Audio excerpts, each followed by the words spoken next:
Selamat datang di Jasa Utama Kapital Sekuritas Cabang dan Moga Jakarta. Saya Evan. ISG hari ini melemah 0,946%. Tutup di 7046,99. Seperti yang tadi pagi sih, tadi pagi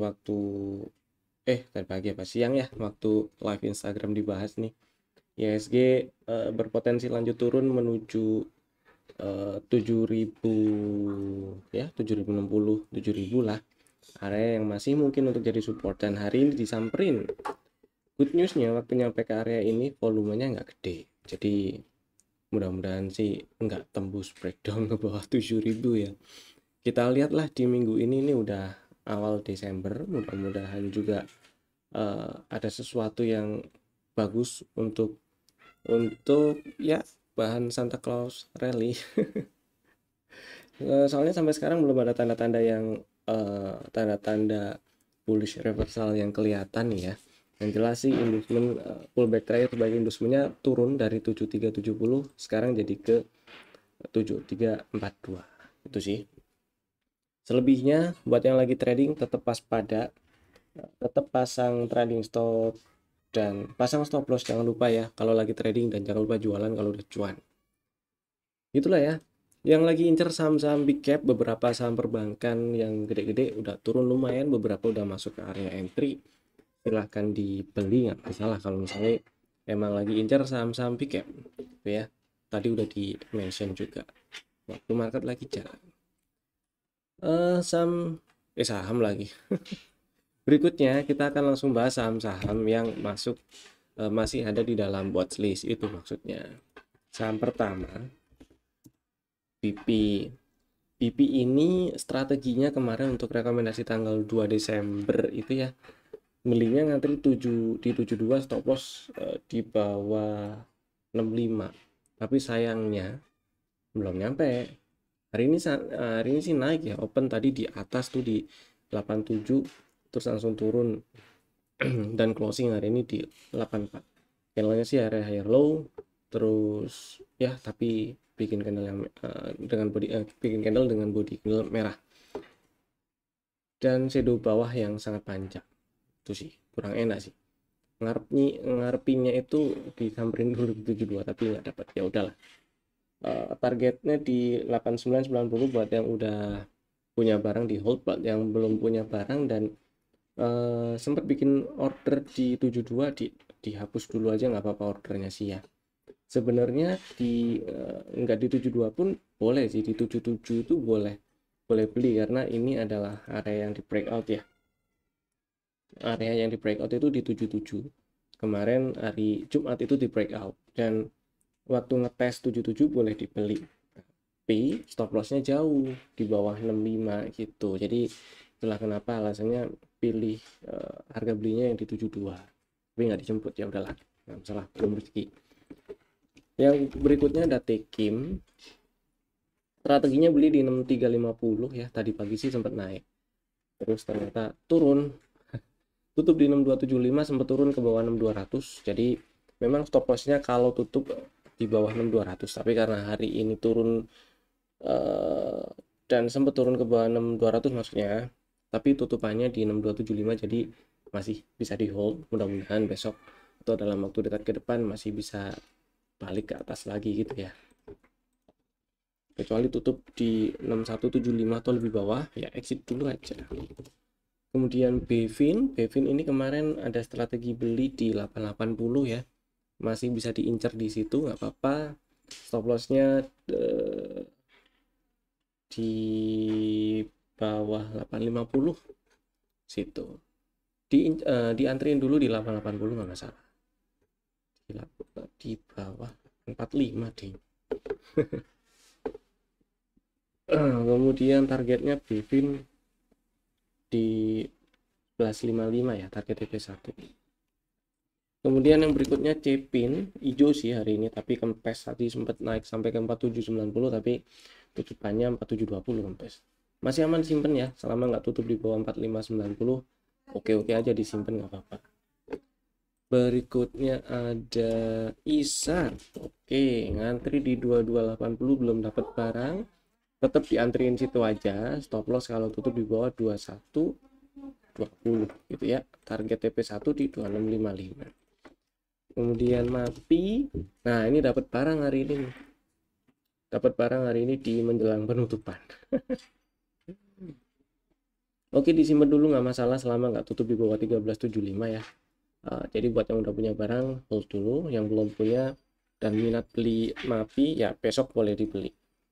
Terus stop lossnya kalau tutup di 1370 atau lebih bawah, target TP1 di 1715. Berikutnya GJTL. Nah, GJTL karena hari ini tutup di bawah 1105, tutup di 1090. Jadi ini tanda jualan atau cut loss. Ya kalau ada sinyal sell, sinyal exit dulu nggak apa-apa sih. Kita incer lagi di area bawah, area hijau yang bawah ini ya, si GJTL-nya. Itu karena daripada floating loss berlarut-larut, mending exit dulu.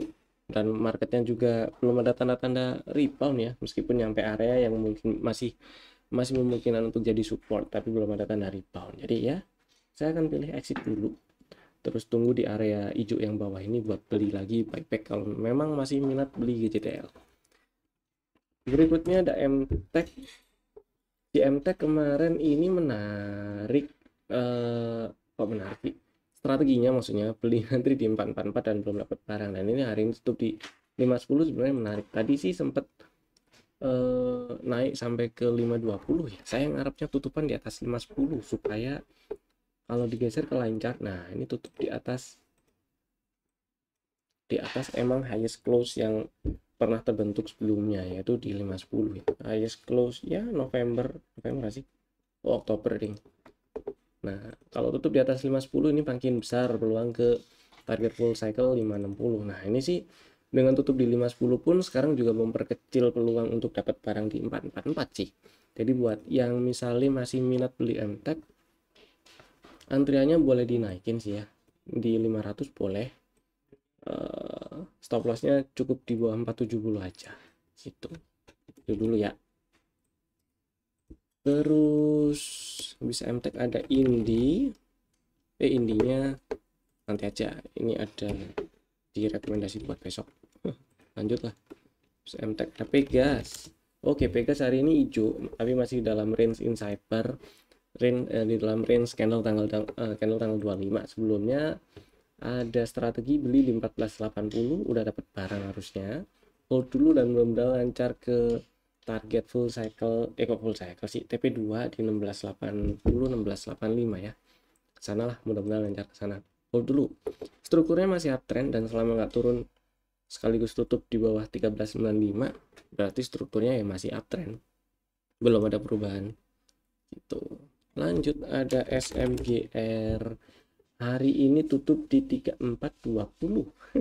Sedangkan strategi sebelumnya itu stop lossnya kalau tutup di bawah 3410. Nah, ini hati-hati ya. Buat yang punya SMGR besok dipantau. Setidaknya di jam 15.50 dilihat tuh kalau tutupan di bawah 3410. Langsung jual aja, nggak masalah. Jual dulu karena berarti ada break structure turun dan lanjut downtrend. Gitu sih. Strukturnya ini kan masih downtrend nih. Masih turun. Kalau turun dan tutup di bawah 3410 ya berarti strukturnya masih lanjut turun gitu. Trennya masih lanjut downtrend. Begitu. Lanjut kita bahas saham yang di request ada di kolom komen. Pertama Sido. Oke, kita bahas Sido ya. Sido beberapa minggu belakangan ini, 1 bulan terakhir lah, itu cenderung sideways. Bisa dibilang sideways range dari 560 sampai 610 dan belum ada tanda rebound yang cukup kuat. Setupnya belum ada yang enak untuk dijadikan strategi trading ya, meskipun ini area 575 570 adalah area beli sih.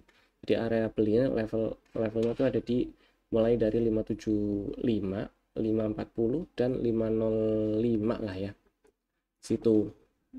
Cuman sekarang ini kan kalau beli di 570 stop lossnya di mana? Di bawah, paling enggak kan jauh tuh ya. Jadi saya pilih tuh setup baru aja buat buyback ya. Mungkin sebelumnya pernah ada strategi dan kena cut loss. Nah, ini kesempatan buat incar untuk buyback lagi. Cuman sekarang ya belum ada tanda rebound yang enak untuk dijadikan setup aja buat bikin strategi baru, maksudnya gitu.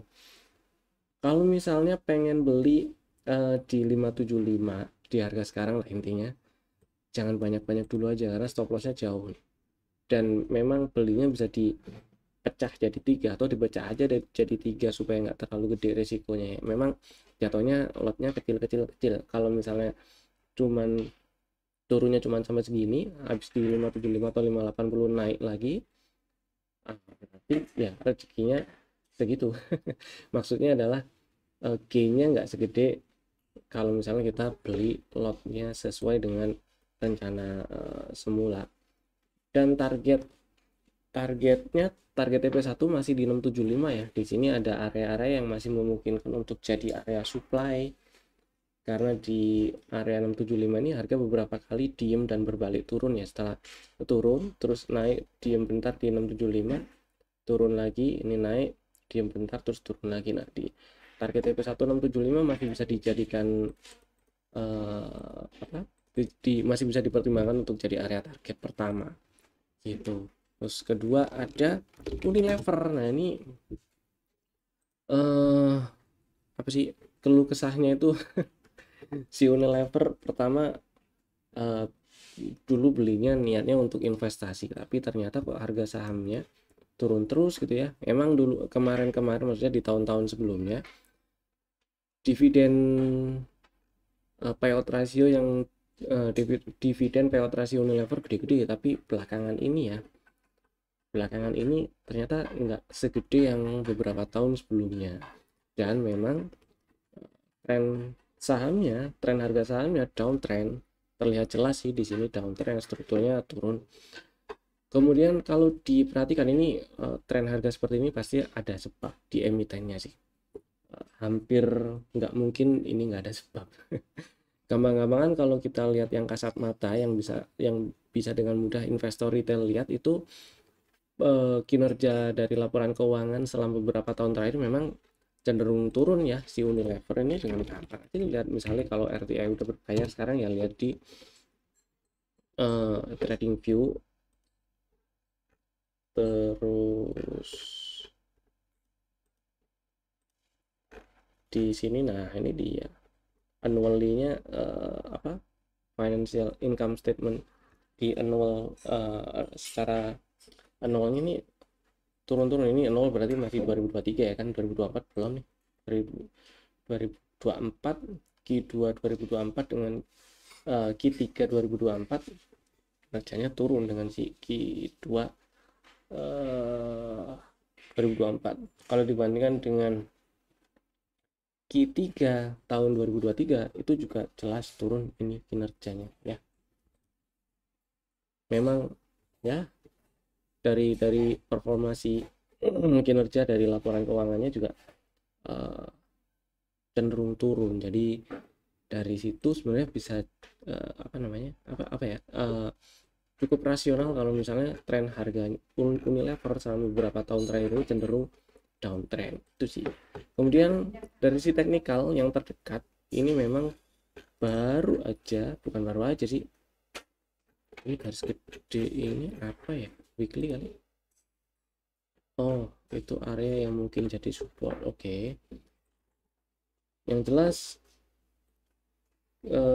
bikin bos turun terakhir ada di Oktober tanggal 24 ya. Setelah breakdown 2140 berarti dia lanjut untuk downtrend. Begitu sih ceritanya. Dan sekarang ini pullback terakhir sebagai inducement itu masih di atas. Hampir nggak ada ya.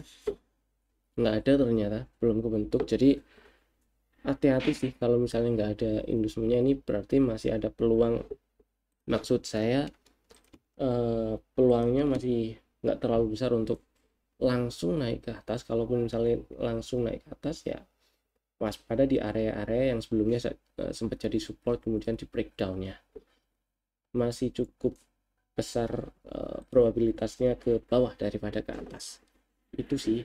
Kalau misalnya punya modal di angka 2000-an terus pertanyaannya enaknya diapain, ya agak susah. Maksudnya dengan kemarin tutup di bawah 2140 itu adalah sinyal sell harusnya.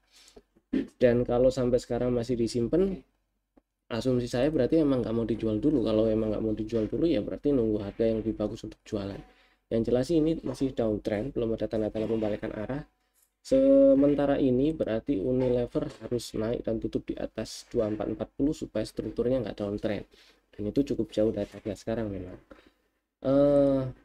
Ya berarti kalau masih mau nunggu untuk jualan, area-area yang mungkin bisa dijadikan area untuk sell on strength, ini area yang kemarin di breakout ya, 2170 sampai 2140 tuh. Nah, itu kan area yang sebelumnya jadi support terus di breakdown. Belum tentu bisa jadi resisten, tapi setidaknya itu adalah area yang pernah jadi support dan di breakdown. Kemudian direspon jadi resisten sih memang di tanggal 25-nya. Jadi kemungkinan bisa jadi resisten itu. Itu sih mudah-mudahan menjawab. Terus TPMA punya modal di 6,5. Pertanyaannya kurang lebih gitu ya. Enaknya diapain? Di hold atau dijual? Nah, ini masih ada garisnya. Jadi kurang lebih yang saya ingat pembahasan sebelumnya adalah batas yang dijagain waktu itu harganya masih di atas 685 sih ya. Batas yang dijagain itu di bawah di 685. Kalau tutup di bawah 685 berarti cukup besar peluangnya untuk nyamperin area-area support di bawahnya nih. Paling enggak berarti lowest close di sini ada 625 dan hari ini tutup 630 dekat dengan 625. Dan kalau misalnya mau dijual di harga sekarang itu dilematis jelas. Maksudnya adalah ini harga udah deket area support, bukan keputusan yang rasional jualan di area support kecuali breakdown support. Jadi mungkin keputusan yang masuk akal sementara ini adalah di hold sambil ngeliatin atau mantau di area 600 sampai 625 ini ada perilaku apa di harganya ya. Ada perubahan perilaku nggak, ada pola-pola reversal nggak? Kalau ada silakan lanjut hold dan mudah-mudahan bisa balik naik lagi ke 700-an ya. Kalau ternyata tutup turun dan tutup di bawah 605 atau di 600 lah, itu exit dulu aja nggak masalah karena itu breakdown support berarti. Karena kan beberapa kali 605 ini jadi support ya, ini ditembus panjang naik lagi, ini ditembus juga cukup panjang naik lagi. Nah jadi kalau tutup di bawah 605 hati-hati, pertimbangkan exit dulu nggak masalah gitu ya. Dan itu juga berarti level change of karakternya sih di sini di 530 ya. Cuman saya kurang suka dengan kelakuan harga yang buntutnya panjang-panjang kayak gini. Saya akan pilih kalau misalnya punya barang 650 sampai 600 berarti kan anggap aja rugi 50 poin ya, anggap aja minus 10%. Itu ya oke lah, masih dalam kategori emang 10% nggak sedikit, tapi masih lebih kecil daripada minusnya lebih dari 10%. Itulah ya kira-kira yang dijagain di level 605 sampai 625 ini yang masih memungkinkan untuk jadi area support gitu. Itu ya, lanjut sekarang kita bahas rekomendasi saham untuk besok hari Selasa 3 Desember 2024. Ada 3 saham, Bapak Ibu bisa masukin ke dalam watchlist atau bikin langsung ordernya sekarang juga menggunakan smart order dari Jasa Utama Kapital Sekuritas. Yang pertama ada Adikarya. Nah, ini jarang-jarang Adikarya masuk atau saham apa BUMN karya masuk rekomendasi. Ceritanya Adikarya sekarang memang melemah 1,6%, tutup di 520. Yang bikin menarik adalah dia ngetes area order block, terus ada respon setelah tes area order block. Order blocknya ini yang di marking warna hijau, dan strateginya sederhana sih ya, belinya ngantri aja di 246 di area order blocknya, ngantri di 246 nggak apa-apa. Stop loss kalau tutup di bawah 230, jadi nggak terlalu gede harusnya. Dan targetnya target TP1 320-an lah ya, 322 320. Harusnya sih nyampe 300 pun itu udah lumayan sih gitu ya. Kemudian yang kedua ada HEAL. Nah, HEAL yang menarik tuh hari kemarinnya tuh menguat 3% tutup di atas 1500. Itu bikin setup CP1 sih, karena kemarin waktu turun ambil inducement dan 1320 berpeluang jadi atau berpotensi jadi low valid. Jadi ini bisa dibikin setup.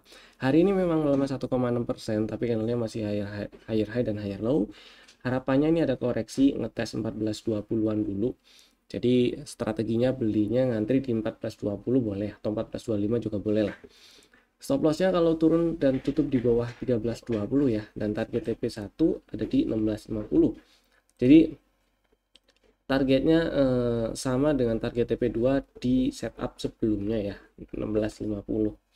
Dan kalau berhasil breakout dan tutup di atas 1640, berarti ada break structure baru, lanjut uptrend gitu, bagus berarti. Saham ketiga, Indi, saham yang pernah masuk rekomendasi di beberapa waktu sebelumnya. Strategi waktu itu adalah beli ngantri di 1345. Nggak dapat nih. Kemarin hari Jumat sempat turun, ternyata turunnya cuma sampai 1360 dan ada rejection. Hari ini hijau menguat 2,1%, keluarnya higher low. Dan kalau kita ganti view chartnya jadi line chart, nah ini ada double bottom, sap. Closing hari ini 1435, previous close, previous high dari si line chart di antara dua low ini ada di 1430. Jadi tutup udah di atas previous high di antara dua low-nya itu tadi. Jadi itu bisa jadi sinyal beli. Nah, strateginya supaya stop loss lagi. Supaya stop lossnya nggak terlalu gede, belinya ngantri aja di 1390 nggak apa-apa. Siapa tahu masih dikasih ya. Dan stop lossnya kalau tutup di bawah 1300 aja. Jadi tutup di bawah order block yang ditandain hijau di bawah ini ya. Gitu. Target TP1 ada di 1640, masih sama. Itu tadi 3 saham pilihan kami. Bapak Ibu bisa langsung bikin ordernya sekarang juga menggunakan smart order dari Jasa Utama Kapital Sekuritas. Terima kasih telah tonton video ini dari awal sampai selesai. Saya Evan, sampai jumpa lagi di video kami berikutnya. Dadah.